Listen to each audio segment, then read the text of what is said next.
What's going on, guys?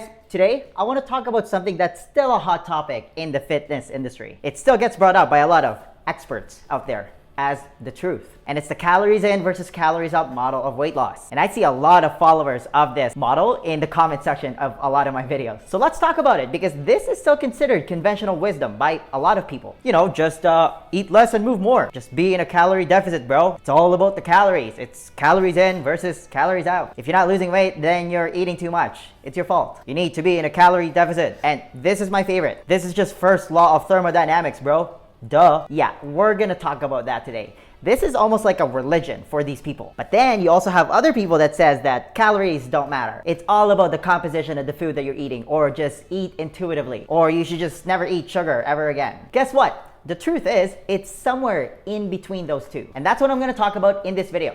Before we get started, give this video a like, subscribe to my channel, and hit the bell to get notified every time I post a new video every week. Okay, let's talk about some real numbers, because numbers don't lie. According to data from 2014, 2 out of 3 American adults are either in the overweight or obese category. According to more recent data though, it's now 3 out of 4. And as much as 88% of American adults have some level of insulin resistance or metabolic dysfunction. 88 freaking percent. That's almost 9 out of every 10. That's mind-blowing stuff. And the start of this problem, this obesity epidemic, can easily be traced all the way back to the 80s, you know, around the same time that the USDA released the first dietary guidelines for Americans. You know, that infamous food pyramid. We were told to eat a high-carb, low-fat diet, and that if you want to lose weight, just cut the fat because it's calorically dense. Duh. The rest of the Western Hemisphere followed, and now we have a full-blown obesity epidemic. And what has every nutritionist, dietitian, health expert, and even your doctor, you know, your kind of overweight doctor, what have they recommended to combat this obesity epidemic? That's right. It's the calories in versus calories out weight loss model. You've probably tried it. It's built around this oversimplistic idea that if you just cut the fat and eat a little less, you know, be on a calorie deficit and move a little bit more, do that over time, and you're gonna lose weight. It's so simple, and everyone, including their dog, has tried this method of weight loss in some way, shape, or form. The problem is, this weight loss model of just counting calories has about a 99% failure rate. Yep, you heard me. Meaning, it will work at the beginning, depending on how strictly you follow whatever diet you're following. And yes, anybody who cuts calories at the beginning will lose weight. I'm with you on that. But the key word here is at the beginning. But then, it stops working. You hit the dreaded weight loss plateau. So you cut even more calories, but then you get stuck again. But you can really only cut so many calories until you get frustrated, you blame yourself, and then you quit. Sound familiar? And that's where a lot of people find themselves. Hey, comment below if you can relate. I'm gonna tell you now that it's not entirely your fault. You've simply been given the wrong information, or at least it's incomplete. Okay, let's get technical here. The calories in versus calories out model, while technically true from a physics standpoint, is almost entirely dependent on the calories out part of the equation. And the calories in part makes very little difference. And none of these experts talk about this part. And this is the calories in versus calories out model's biggest flaw. Because reducing the calories in part of the equation by eating less, by going on a calorie deficit, often reduces the calories out part of the equation. And the believers of this model just makes this false assumption that the calories out part stays stable. But it doesn't. Your calories out, also known as your BMR or basal metabolic rate, can actually go up or down by as much as 40%. And I'm gonna give you some contrasting examples here just to prove this point. Let's talk about studies done on the Biggest Loser contestants, if you've ever seen the show. The contestants get put on these massive calorie deficits, they're barely eating anything, and then they do these crazy exercise programs, and it works at the beginning. Like I said, this model works at the beginning. They lose a ton of weight and everyone's happy. The problem is, it's simply not sustainable. Over time, after they're done the show, they're still on this massive calorie deficit, and their metabolic rate just goes down the drain. And they stop losing weight even though they're eating less than they ever did before. Sound familiar? Why do you think there's never any Biggest Loser reunion? Because most of them have gained back all the weight they lost while they were on the show. Some of them actually weigh more now than before they entered the show. You can't just simply cut calories. Your body will respond to it by lowering your metabolism. Are you with me so far? Here's another study to blow this oversimplistic model of weight loss out of the water. And I love this study because it just ruins everything for the calories in versus calories out believers. A guy by the name of Sam Feltham wanted to prove the calories in versus calories out model wrong. So he decided that he would eat 5,794 calories every day for 21 days and document his weight gain. So that is almost 3 times the amount of recommended daily calories for the average man. But he didn't just follow any random diet to come up with the 5,794 calories. He decided to follow a low carb, high fat diet of natural foods, again for 21 days. You know, the diet that I always talk about that best moderates your insulin levels, because he believed that refined carbs, not total calories, causes weight gain. If we use standard calculations using the calories in, calories out model, he should have gained about 16 pounds or 7.3 kilos of fat. Actual weight gain, 2.8 pounds or 1.3 kilos. Not even 3 pounds, even though he was eating almost 6,000 calories every day for 21 days. What's even more interesting is that he dropped more than an inch off his waist. So he gained weight, but it was lean mass. Now you're probably wondering, how did this happen? Well, his metabolism, so again, the calories out part of the equation, increased to accommodate the excess calories. Again, your metabolism can go up or down by as much as 40%. But again, the calories in, calories out people just makes this erroneous assumption that it stays stable. It doesn't. It does not stay stable. Your body is a little bit smarter than that. But it gets better.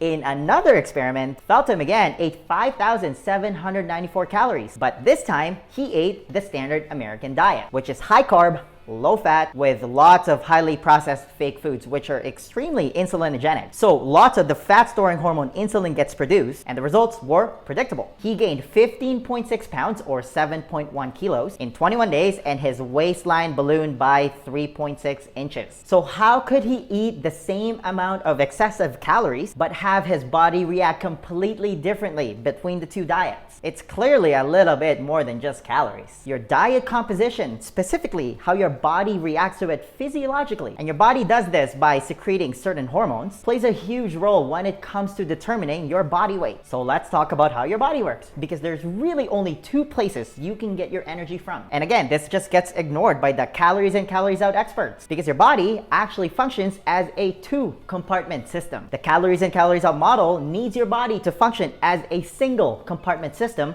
for it to be true. So that's where people just, throw the, it's first law of thermodynamics. Yeah, that is if your body is a single compartment system. But again, your body doesn't work that way. It's a 2-compartment system. Let me explain for you. If you look at the energy that your body wants to expend just to keep you alive, to keep your brain active, keep your heart pumping, keep your organs functioning normally, important stuff like that. That is, again, your basal metabolic rate. Let's call it BMR for short. Let's say your BMR is 2,000 calories. Well, there's 2 different places where you can get those 2,000 calories from. You can get it from the foods that you eat, or you can get it from your stored energy, your fat stores. So it's an either or scenario. So the assumption is that if you go on a calorie deficit, let's say 1,500 calories. So the assumption is that if you go on a calorie deficit by eating less, by cutting the fats, because again, it's calorically dense. Let's say you go on a 1,500 calorie deficit diet. So you go on a 500 calorie deficit. That's a pretty common recommendation out there. So you eat 1,500 calories worth of food.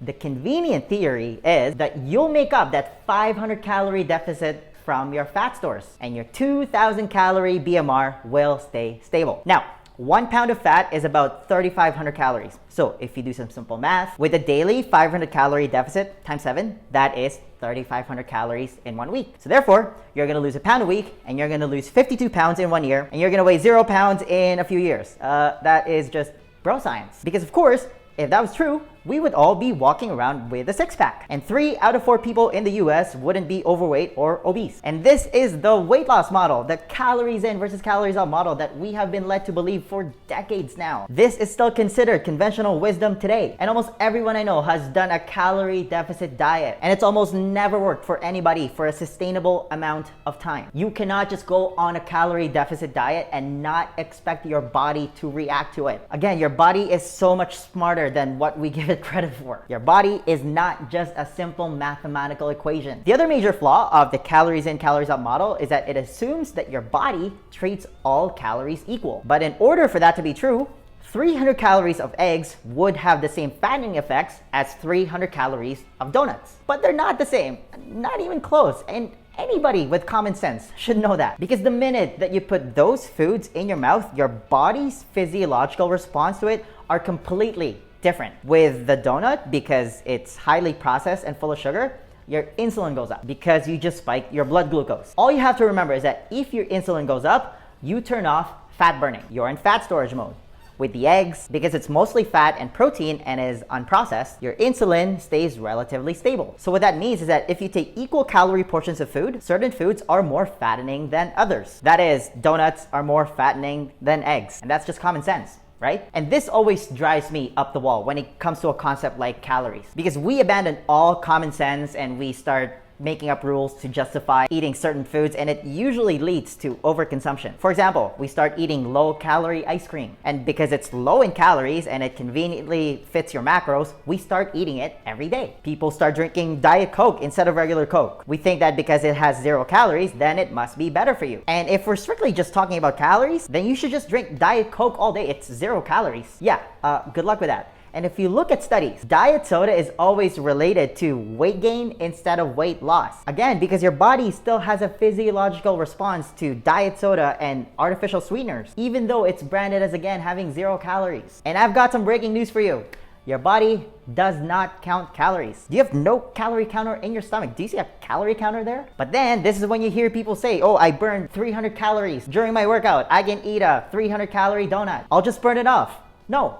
You cannot burn it off. You can exercise your muscles, but you can't exercise your liver, which is what takes all that burden of that sugar that you're just putting in your body. This is also when you hear people say, oh, I have 300 calories left on my macros on MyFitnessPal. I'm just gonna eat 4 Oreo cookies or down this tub of low-calorie ice cream. And then I'm gonna drink diet soda because it's 0 calories. The calories in versus calories out model is just a flawed system, and it doesn't work long-term. It's too big of a blanket statement and just an oversimplistic way of looking at your body as the simple mathematical equation. Again, your body is a little bit more complex than that. You need to factor in how your body responds to food physiologically, specifically hormonally. My other big problem about the calories in, calories out model is that it does not tackle hunger. Why? Because being hungry sucks. Here's the thing. Weight loss, in its very essence, is not about counting calories. It's about controlling hunger. If you ask anybody that just follows, cutting calories blindly, will tell you that they are hungry. Why? Because when you just cut calories, when you just treat all calories equal,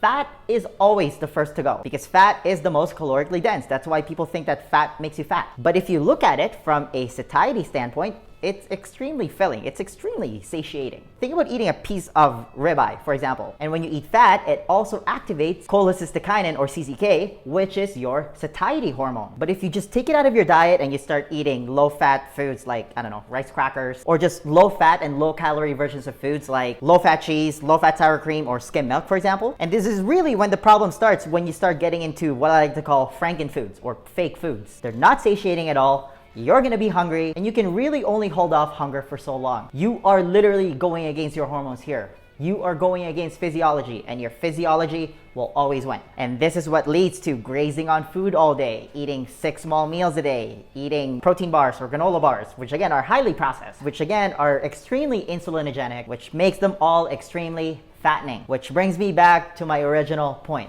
The truth is somewhere in the middle. It's somewhere in between. Yes, it's calories in versus calories out. You need to be at a deficit. But I cannot emphasize this enough, and this is the key to all of this. It will only work long term if you optimize your hormones. If you're metabolically flexible and you achieve that through your diet. You need to eat in a way that turns off hunger hormones and activate your satiety hormones. You need to eat a diet that moderates your insulin levels by eating single ingredient, mostly unprocessed, nutrient-dense foods, because that is the only time that your body can access your fat stores and burn it for energy when you're on a calorie deficit. Like I said, the truth is somewhere in between. Hope that clears it up. The next question then becomes, how are you actually supposed to eat if you want to lose weight? Because here's the thing, 80% of your body composition is determined by your diet. You can't just freestyle this part. Do you have a proven plan that you can follow? To help you with that, I want to give you a free copy of my Lean Body Blueprint. This is how I melted all the fat around my stomach without depriving myself of my favorite foods or wasting hours at the gym. It's a simple 4-step process specifically designed for busy professionals, and it's the exact same blueprint that I teach to all my private coaching clients, and they've all gone to see some amazing results. If you want to be the next success story, then download your free copy of the Lean Body Blueprint right now.